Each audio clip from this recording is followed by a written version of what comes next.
신전의 세 번째 맞는 주일 체질 개선이라는 제목으로 은혜를 나누고 싶습니다. 철학자 가운데 화이트헤드라고 하는 근대 철학자가 있습니다.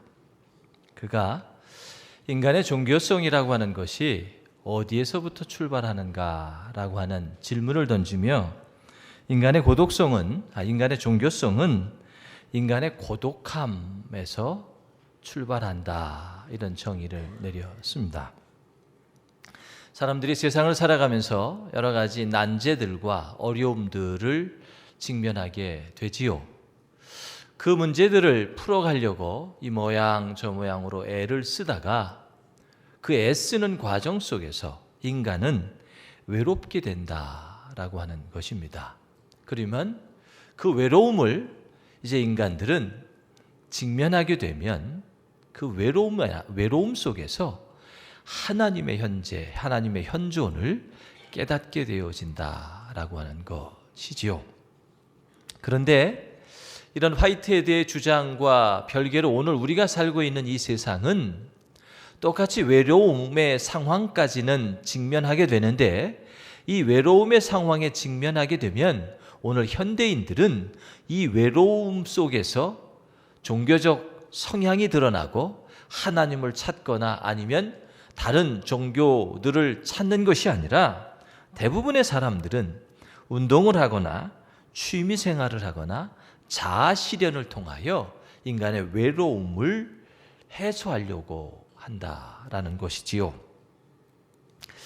그런 것들이 계속 악순환이 되면서, 그러나 그런 취미나 운동이나 여가 생활이나 아니면 사회봉사나 이런 것들을 통해서 인간의 궁극적 외로움의 문제가 해결되지 않기 때문에 현대의 정신과 의사들은 오늘 현대를 살아가는 저와 여러분들을 향해서 각색 정신병을 앓고 있다, 이렇게 정의 내립니다. 우리가 살아가는 사회 속에서 많은 사람들이 한 가지 이상의 강박적 관념이나 스트레스들을 가지고 있기 때문에 그 스트레스들이 나의 삶의 원동력이 되는 그런 좋은 쪽으로의 작용이 아니라 우리의 삶을 강박관념으로 몰고 있어서 우리도 모르는 사이에 각색 정신질환을 앓고 있다라고 이렇게 정의 내립니다. 오늘 성경 본문에 등장하는 38년 된 병자, 이 이야기는 오늘 이 시대를 살아가고 있는 저와 여러분들이 가지고 있는 크든 작든 우리만의 고독감, 또 우리만의 어떤 정신적 질병, 이 모습들과 아주 흡사한 그런 상황입니다. 긴 병에 효자가 없다는 말처럼 오늘 성경 본문에 등장하고 있는 이 38년 된 병자의 이야기를 통하여 그의 인생은 송두리째 망가져버린 그런 인생이었습니다. 여러 가지 모양으로 38년씩이나 끌어왔던 자신의 병을 고치려고 노력해 보았지만 그 어떤 노력도 허사가 되었고, 이제는 자기가 가지고 있는 모든 여건들을 총 투자해서 병을 고치려고 했건만 고치지 못했기에 이제는 아무것도 남겨진 것이 없어서 자기의 병을 고칠 수도 없는 그런 상황입니다. 그런 병으로 인해서 그의 마음의 상태는 심히 삐뚤어져 있을 것이고, 사회에 대한 불만, 또 신에 대한 원망도 가득 차 있었음을 우리가 상상해 볼 수 있습니다. 본문의 병자는 이제 자기가 가지고 있는 여건에서는 아무것도 할 수 없기에 자의든 타의에 의해서든 오늘 본문은 베네스다라고 하는 연못가까지 이제 마지막으로 이 병자가 끌려와 있는 그런 상황입니다. 그리고 이 병자는 이 베네스다라고 하는 연못가에서 어쩌다 물이 동할 때에 제일 먼저 들어가면 병이 낫는다라고 하는 전설을 믿고 마지막 인생의 희망의 끈을 이 연못에 의지하고 있는 그런 상황입니다. 그러나 이 연못가에 도달했을 때에 이 38년 된 병자는 이 연못가조차도 인생에서 호락호락한 자기의 뜻을 관철시킬 수 있을 만한 그런 장소가 될 수 없다라는 것을 곧 깨닫게 되지요. 병을 나을 수 있는, 또 병을 낫기를 기다리는 사람들이 너무나 많기 때문에 자기에게 기회가 쉽게 오지 않는다라고 하는 것을 뼈저리게 느끼고 있었을 것입니다. 이 병자처럼 오늘 이 시대를 살아가는 저와 여러분들의 삶의 모습 속에서도 참 답답하고 인생이 안 풀려지는 그런 경우들을 종종 보게 되지요. 그럴 때 우리는 무엇을 기대하며 어디에 가서 우리의 인생의 문제들이 풀리기를 원하고 있는가입니다. 이 병자처럼 아무것도 자기 자신의 할 수 있는 능력의 조건들이 없어서 떠밀려서 오던, 자기 의지로 오던 베네스다라고 하는 연못가를 찾아와서 거기서 물이 동한다라고 하는 그 전설을 의지하며 마지막 신라 같은 희망을 부여잡고 있는 것처럼 저와 여러분들 또한 오늘 우리가 살아가는 이 시대의 우리의 문제들을 어디에서 풀려고, 어디에서 단초를 잡으려고 하고 있느냐라는 것입니다. 어떤 사람들은 그 베네스다 연못을 지식이라고 생각하는 경우들도 있고요. 어떤 사람은 경제력만이 나를 지켜줄 수 있는 유일한 단초다라고 생각해서 경제력에 올인하는 사람들도 있을 것이고요. 어떤 사람들은 건강밖에 없다고 생각해서 베네스다를 건강으로 생각하는 경우들도 있을 것입니다. 그러나 우리가 살아가는 인생 속에 그 어떤 것도 우리의 영원한 베네스다 연못이 되어 줄 수 없음을 우리는 곧 발견하게 되지요. 세상에서는 여기가 베네스다라고 유혹하는 그런 유혹거리들 또한 우리에게 너무나 많이 널브러져 있습니다. 그런 유혹이든 아니면 우리가 생각하고 고정했던 베네스다 연못가든 그것을 찾고 지키고 유지하기 위하여 우리는 치열한 경쟁 속에 살아가게 되고 그 경쟁 속에서 우리 스스로가 지치며 우리 스스로가 인생에 대한 고독감을 겪게 될 것입니다. 오늘 본문을 보면 이 베네스다 연못가에 이 병자가 도착했을 때에 예수님을 만나는 상황 속에 유월절이다 이렇게 이야기합니다. 유월절은 유대인에 있어서 가장 큰 명절이지요. 모두가 다 기뻐하고 행복해하고 모두가 다 즐거워해야 될 그 명절에 이 38년 된 이 병자는 더욱더 힘들고 그런 명절이 짜증이 나는 그런 인생의 모습임을 오늘 본문을 통해서 우리가 생각할 수가 있습니다. 이렇게 힘든 병자, 인생의 그 어떤 움직임을 만들어 보려고 해도 만들어 볼 수 없는 그런 다 힘이 쇠한 이 병자가 어떻게 자신의 환경을 가꾸고 행복하게 자기의 인생을 새롭게 시작해 볼 수 있을까요?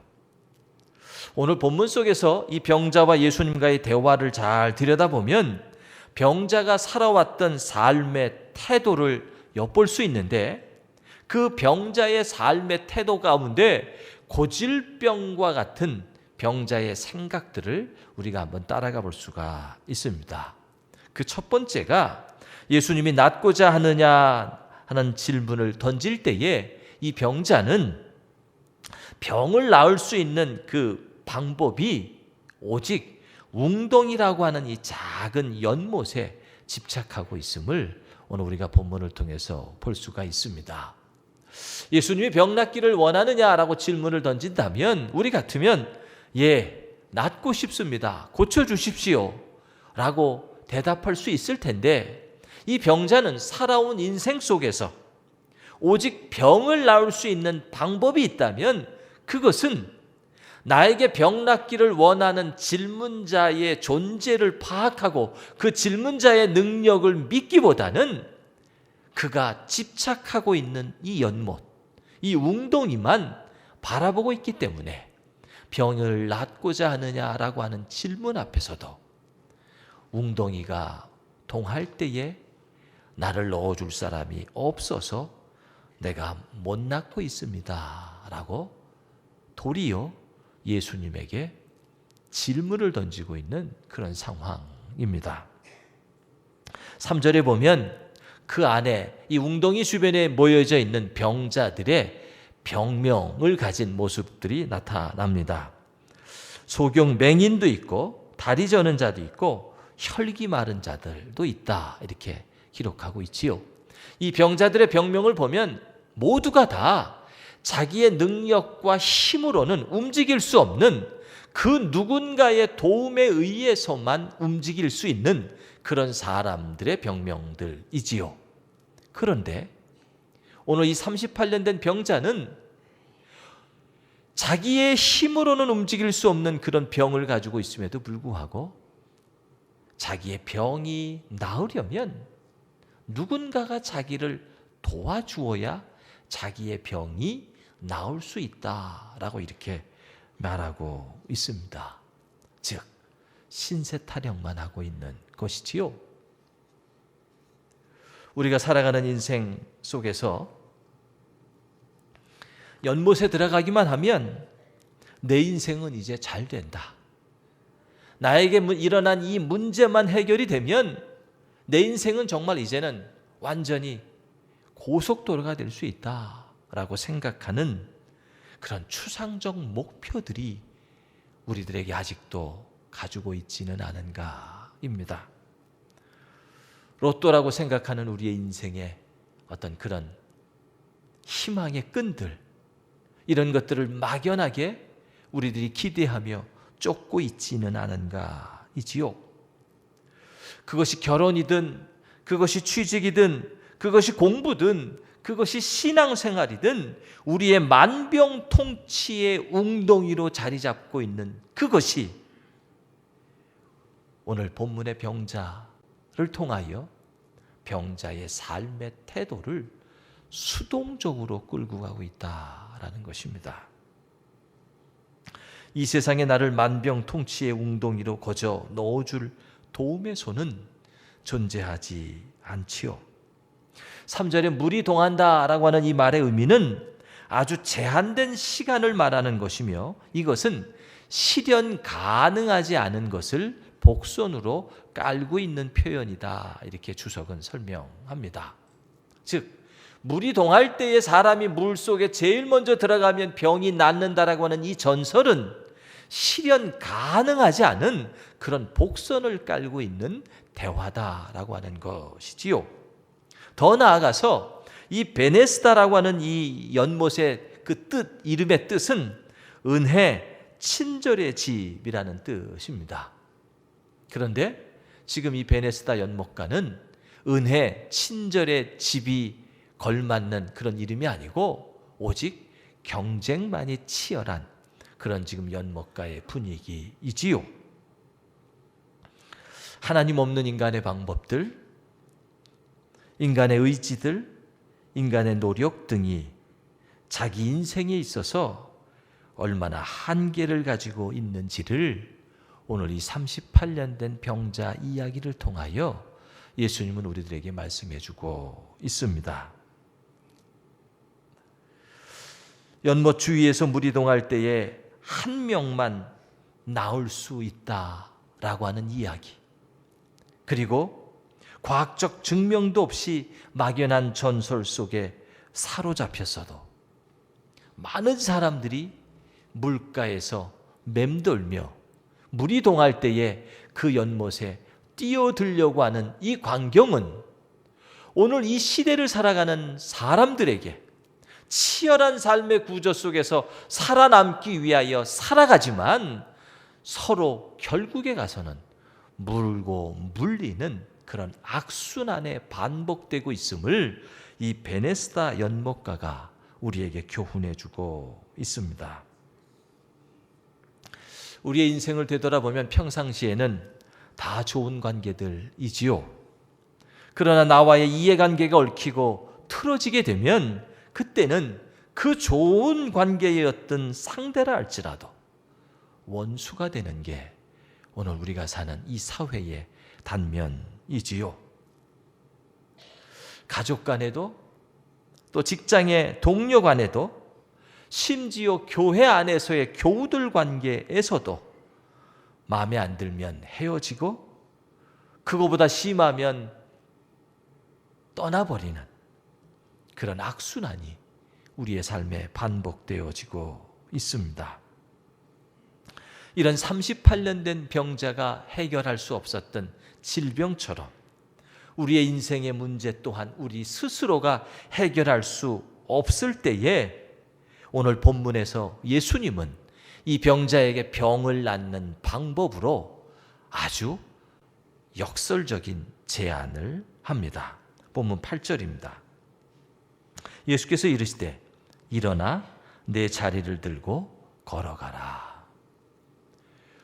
혼자의 힘으로는 움직일 수도 없고 다른 사람의 도움에 의해서만 물속에 던져져야 병이 나을 수 있을 수 있는 이 환자의 상태인데 오늘 예수님은 이 환자에게 일어나라 라고 역설적으로 말하고 있습니다. 여기서 일어나라 라고 하는 이 말의 원문의 뜻은 너의 잠자는 습관, 고정관념, 너를 억누르고 있는 것에서 깨어나라 라는 뜻입니다. 나는 지금 움직일 수 없기 때문에 누군가 나를 연못 속에 집어넣어 줄 때에만 나의 인생의 문제가 해결될 수 있습니다 라고 부르짖는 이 병자에게 예수님은 반대로 일어나라 라고 말씀합니다. 이 예수님의 일어나라 라는 명령이 저와 여러분들에게 들려지기를 소망합니다. 발상의 전환이자 역설이지요. 무슨 소리입니까? 나는 지금 거동도 못하는 존재입니다. 그래서 누가 나를 움직여야 겨우 물에 들어갈 수 있는 상황입니다. 또 나는 물에 들어가야 하는데 왜 나에게 말도 안 되는 일어나라 라고 역설적으로 말하고 있습니까? 라고 반문할 수도 있는데 예수님은 저와 여러분들에게 일어나라 라고 외치시고 계십니다. 이것이 예수님만이 가진 독특함이며 이것이 예수님 안에 감추어져 있는 복음의 능력입니다. 그리고 이것을 믿는 것이 우리들의 신앙입니다. 이것을 한마디로 이야기하자면 너의 체질을 바꾸어라입니다. 이 38년이라고 하는 숫자가 암시하고 있는 것은 신명기 2장 14절에 보면 이스라엘 백성들이 애굽에 나와서 애굽으로부터 출애굽해서 가데스 바네아에서 세렛 시내를 건너기까지 38년 동안 광야에서 헤맸다라고 하는 숫자와 같습니다. 애굽에서 순종하여 광야로 나왔는데 가나안 땅까지 들어가는 그 기간 동안 불순종을 해서 38년 동안 광야에서 힘들게 살았다라는 의미이지요. 이 38년의 병자가 주는 메시지는 저와 여러분들에게 있어서 우리가 살아가는 인생 속에서 우리가 하나님께서 우리들에게 이미 일어나라라고 말씀하시는 음성이 들리고 있음에도 불구하고 우리는 여전히 우리가 놓여져 있는 삶의 자리에서 이것 때문에 안 되고 저것 때문에 안 되고 저 사람 때문에 안 되고 이것저것 핑계만 되는 그런 우리의 삶의 모습은 아닌지 우리가 생각할 수 있었으면 좋겠습니다. 오늘날 신앙인의 믿음을 볼 때 신앙적 행동 없이 수동적이며 쉽게 다 하나님이 해주시겠지라고 하는 그런 모습 아니면 나의 책임성 응답은 전혀 고려하지 않는 다른 데서 누군가 하겠지라고 핑계를 대는 그런 그리스도인의 모습들은 아닌지 우리가 이 아침에 생각해 보았으면 좋겠습니다. 스톡데일 파라독스라고 하는 이론이 있습니다. 베트남 전쟁 때 이 스톡데일이라고 하는 장교가 있었는데 이 사람이 베트남에 이제 그 포로로 잡히게 되었습니다. 그래서 약 8년 동안 이제 포로 생활을 했는데 포로 생활이 얼마나 힘들겠어요. 그런데 포로 생활을 잘 견디고 이 사람이 나중에 이제 탈출을 해서 살아남았습니다. 그래서 기자들이 이 사람에게 질문을 던집니다. 어떻게 포로 생활 가운데서 많은 사람들은 죽었는데 당신은 살아남을 수 있었습니까? 라고 질문을 던질 때에 이 사람이 말한 말이 스톡데일 파라독스라고 합니다.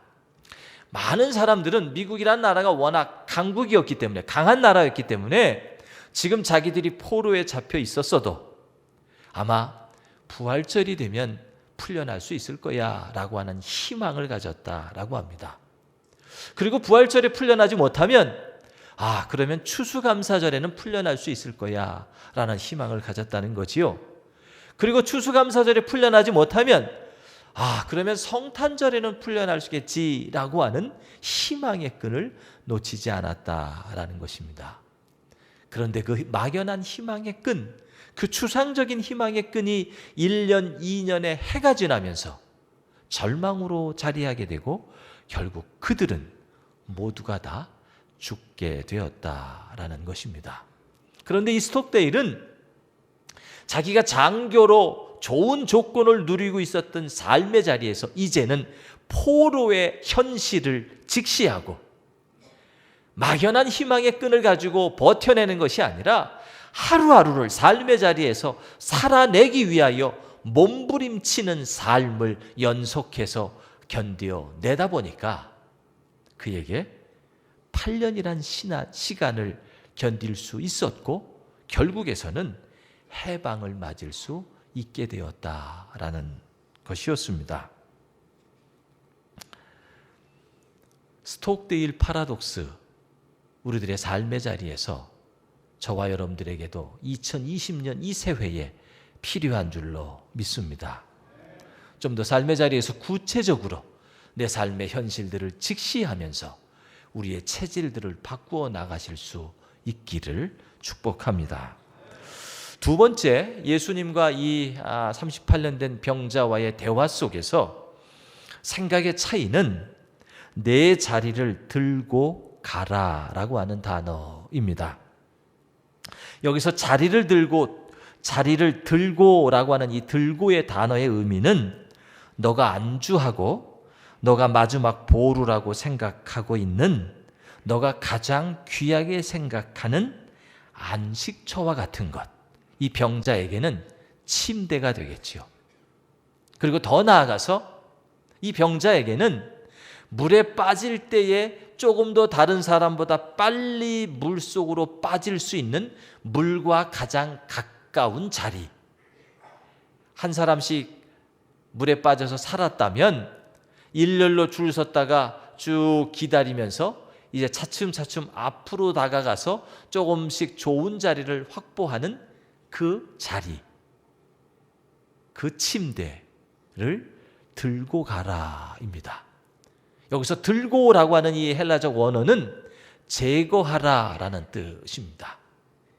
너가 가장 너를 편하게 해주고 너가 가장 의지할 수 있고 가장 확률이 좋은 너가 붙잡을 수 있는 그 가능성을 제거하라라고 예수님은 말씀하고 있습니다.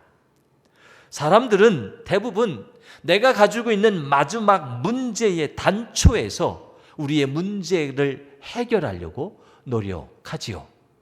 그런데 예수님은 본문에 그거와 반대로 너가 가지고 네가 생각하는 가장 안전하다라고 생각하는 그 단초를 제거하고 버릴 때에 너의 삶에 새로운 역사가 일어날 수 있다라고 말씀하고 있다라는 것입니다. 또 한 가지는 걸어가라라고 하는 단어입니다. 들고 가라라고 이야기할 때 이 걸어가라라고 하는 단어지요. 그것은 너에게 기회를 줄 테니 그것을 사용하여 만들어 봐라 라는 뜻입니다.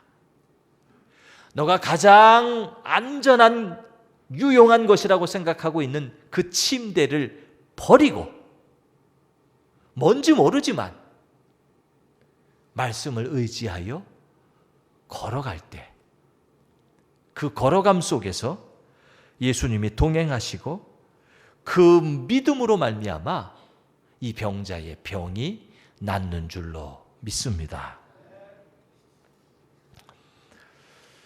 우리가 잘 아는 헬런 켈러 여사가 있지요.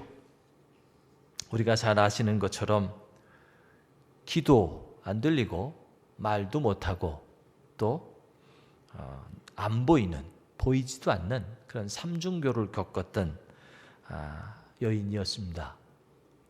이 여인이 마지막에 이제 자기의 인생을 회고하는 그런 시간에 이런 글을 하나 썼습니다. 얼마나 삶이 힘들었을까를 우리가 상상해 볼 수 있지요. 안전성이란 미신과도 같은 것이다. 위험을 피하는 것이 위험 앞에 노출되어 있는 것보다 결코 안전하지 않다. 눈도 안 보이고 귀도 안 들리고 말도 못하는 이 여인의 인생은 언제나 자기 자신의 안전성을 확보하는 것이 언제나 삶의 우선순위였을 것이지요. 그렇다면 그의 삶은 자기의 몸을 지키는 안전성이 우선되어야 되기 때문에 자기도 모르는 사이에 자기의 삶은 수동적이 되어졌을 거라는 사실이지요. 뭔가 해보고 싶어도, 뭔가 용기를 내보고 싶어도 내가 보이지 않고 듣지 못하고 말할 수 없기 때문에 내가 그것을 해낼 수 있을까에 대한 회의가 먼저 그의 가슴 깊숙한 곳에 자리하게 된다는 것은 당연한 사실일 것입니다. 그러나 그는 그의 인생을 살아가면서 자신을 회고하면서 던진 이 말, 안전성이란 미신과도 같은 것이다. 위험을 피하는 것이 위험 앞에 노출되어 있는 것보다 결코 안전하지 않다. 모험적인 인생을 사는 사람만이 자신의 인생을 만들 수가 있습니다. 신앙에도 모험이 필요합니다. 올 한 해 저와 여러분들의 신앙에서의 체질 개선이 일어나기를 축복합니다. 본문 38년 된 병자처럼 수동적이고 타성에 젖어서 하늘만 바라보는 절망적인 사람은 절대로 그의 인생을 만들어갈 수가 없습니다. 지금까지의 나의 경험, 능력, 학벌, 경제력, 외모 이런 것들에 함몰되어 왔다면 눈을 들어 예수 그리스도를 보며 새로운 발상의 전환을 할 때에 우리 안에서 가능성을 통하여 예수님께서 기적을 만들어 가실 줄로 믿습니다. 기도하시겠습니다. 하나님 아버지, 오늘 38년 된 병자의 모습이 우리의 모습은 아닐런지요. 끙끙 전전긍긍하면서도 우리는 우리가 가지고 있는 것 안에서 우리의 문제들을 해결하려고 몸부림치며 때로는 나의 의지로 때로는 떠밀려서 베네스다 연못가에까지 머물러 있고 있지는 않은지요. 하나님 아버지, 오늘 예수님께서 이 병자에게 나타나 일어나 들고 가라 라고 말씀하시는 말씀이 우리의 말씀이 되게 하여 주시옵소서. 올 한 해 우리의 체질을 바꾸고 그래서 우리의 삶의 전부를 하나님에게 내어놓으며 다시 한번 우리 의지로 일어나 걸을 수 있도록 저희와 함께하여 주시옵소서. 예수님의 이름으로 기도하옵나이다. 아멘.